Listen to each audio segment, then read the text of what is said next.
You ask Tiger to solve. This deals with linear equations with one unknown. The final result is f equals -5. Let's solve it step by step. Swap sides. Isolate the f.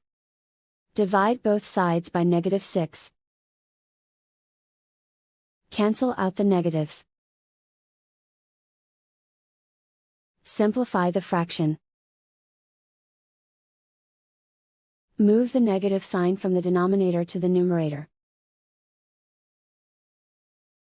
Find the greatest common factor of the numerator and denominator. Factor out and cancel the greatest common factor. And so the final result is f equals -5.